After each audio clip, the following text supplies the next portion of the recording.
In a recent video clip, Jordan Peterson claimed that Marxism is fundamentally flawed, as it ignores the Pareto Distribution principle, emphasizing that this principle governs all of life and not to be trifled with. Now in moments to come, I will outline where he offered fallacious arguments and flawed reasoning that is based on historical cherry-picking, while ignoring all data contrary to his agenda, arriving at horrendously erroneous conclusions while promoting his patriarchal, oppressive, conservative agenda. This then is Marxism is ignorant of the Pareto Principle, debunked. Now, originally uploaded onto YouTube in 2017, the video clip titled Marxism is Ignorant of the Pareto Principle was viewed by over 235,000 people in only 9 months. In this excerpt, Jordan Peterson claims Marxism is fundamentally flawed, as it ignores the Pareto distribution, emphasizing that this principle governs all of life. In terms of formal logic, Peterson makes a number of fallacious arguments, the first being what is called the accident fallacy. It's also known in Latin as Edicto simpliciter et dictum secundum quid. Edicto simpliciter et dictum secundum quid. When an attempt is made to apply a general rule to all situations when clearly there are exceptions to the rule. I will also show that this particular so-called rule, the Pareto Principle, has generally been debunked elsewhere. Peterson also begs the question, that is, he commits the fallacy of circular argument, which means that if it weren't true, it wouldn't exist. It exists, therefore it's true, implicit in all his arguments relative to the Pareto Principle. He also commits the fallacy that is called the argument ad populum, an appeal to the people, which instead of offering truly sound logical reasons, he appeals to certain popular notions and attitudes among his many, many followers. In this video response to his evidence and arguments, I will outline where he offered fallacious arguments and flawed reasoning that is based on historical cherry-picking and ignoring all data contrary to his agenda, arriving at horrendously erroneous conclusions while promoting his conservative ideas. Okay, so here, But who the vegan fish sticks is Jordan 2 years Peterson ago, anyway? he was an unknown psychology professor at the University of Toronto, but today he's been called the most influential public intellectual in the Western world. Or as one internet journalist calls him, the stupid person's go-to smart guy. But what in tarnation is the Pareto Principle? Vilfredo Pareto was an Italian engineer. The Pareto Principle discovered that individuals' income in a country follows a power law probability distribution from his observation that 80% of the land in Italy was owned by 20% of the population. The pattern is then named after him as the Pareto Principle. Here's what happens. People compete to produce whatever that is, and almost everybody produces zero. Now historically, what I am about to say we know to be true.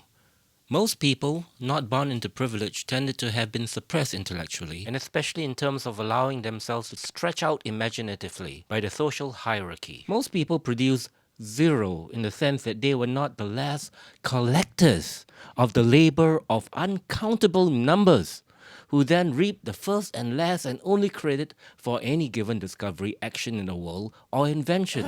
Keep on a lookout for novel ideas that others have used successfully. Your idea has to be original only in its adaptation to the problem you're working on. In other words, my boy, steal, and steal some more.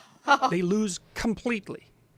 A small minority are a tiny bit successful, and a hyper minority are insanely successful. Insane is the right word.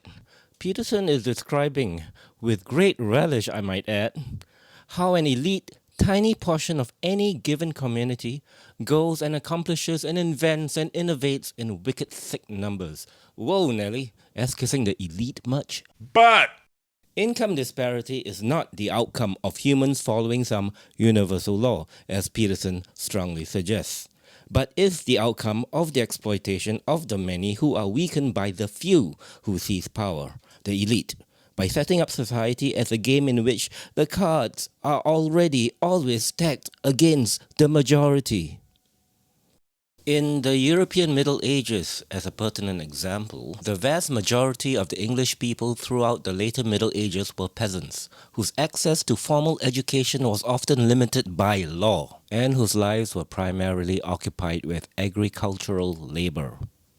While medieval texts often divided society into those who fight, those who pray, and those who work, as if they were equal thirds, the best estimates suggest that nobles, gentry, civic elites, and the clergy made up together about 5% of the total population. That is to say, during the formative period of Western civilization, the majority of people were systemically oppressed by the very few who were entrusted to guide, teach, and lead them.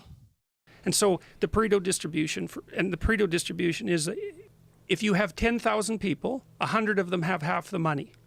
So the rule is the square root of the number of people under consideration have half of whatever it is that's under consideration. So notice how Peterson and other apologists for the use of this principle to justify grave inequality, social injustice, and the rest of it, tacitly implies strongly examples involving mental, intellectual, or work involving imagination, mental skill, planning, etc. But he does not cite how he believes 20% of the workers in a building project, the architects, the managers, the planning team, accomplish 80% of the actual physical building of the project, construction workers.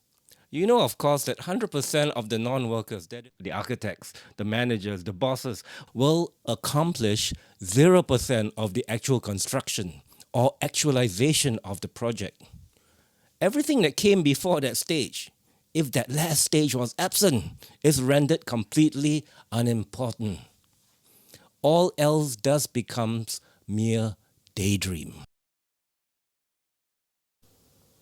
We assume the Pareto Principle is somehow unassailable as far as principles, laws that govern universal functioning go. But is this it? works everywhere. So While Peterson claims universal application for this Pareto Principle, he offered zero proof for it. The Pareto Principle suggests that 80% of a company's revenue is produced by the top 20% of the sales force. Reality: at most organizations, the top 20% of producers generate little more than 50% of all sales revenue. Is using Pareto as an argument to say that current inequality levels are normal and an appeal to nature fallacious in that the rule is empirical? To which a Stephen Whitehead, professor and author and sociologist and a relationship coach, answered basically yes. Inequality is not fixed and shifts over time, and in relation to any number of variables. So the 80-20 principle, the Pareto Principle, doesn't apply consistently.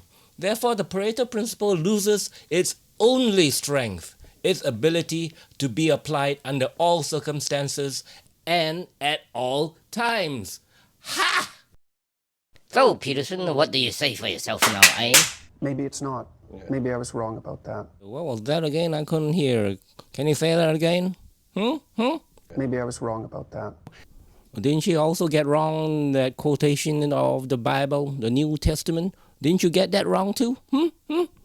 Would you like to tell me what you thought of the New Testament? And so there's this underlying natural law, which is, it's expressed as the Matthew Principle, which is from a New Testament. Matthew Principle? What Matthew Principle? I don't remember reading no Matthew Principle. Is this what they taught you back in psychology school, boy? Because we ain't taught no Matthew Principle. You don't see no word in the New Testament called Matthew Principle. Get your head out of the clouds, boy. The statement is, to those who have everything, more will be given, and from those who have nothing, everything will be taken.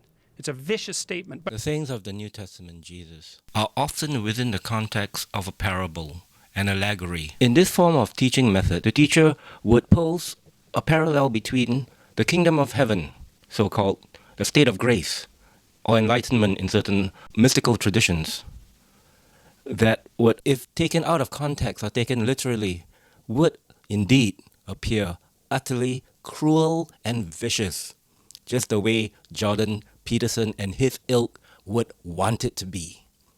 But essentially, this statement to those who has refers to one's innate wisdom, one's innate spiritual desire to grow, to understand, to listen, to intuition, or a higher spiritual calling. To those who have that, even more shall be given, because the pursuit of those traits will just lead a person to obtain more and more of those traits. And those who are not interested in those things, who are interested in base things, vulgar things, cruel and terrible things, even a little bit of compassion and wisdom that he possesses or she possesses, these things will diminish.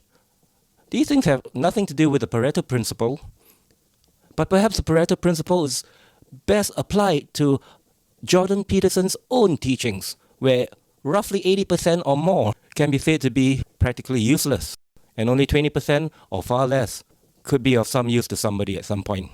At this point, not to me though.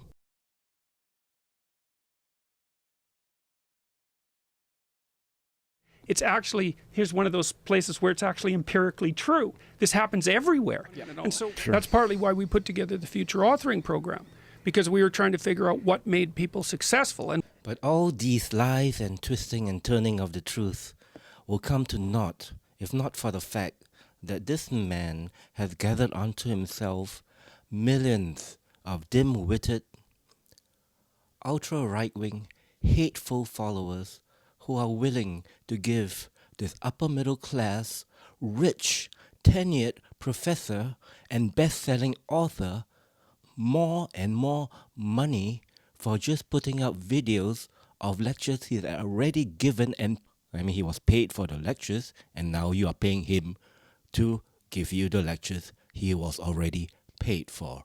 And he's making an incredible amount of moolah based on ignorance, hatred, and division. Way to go, Professor. Way to go.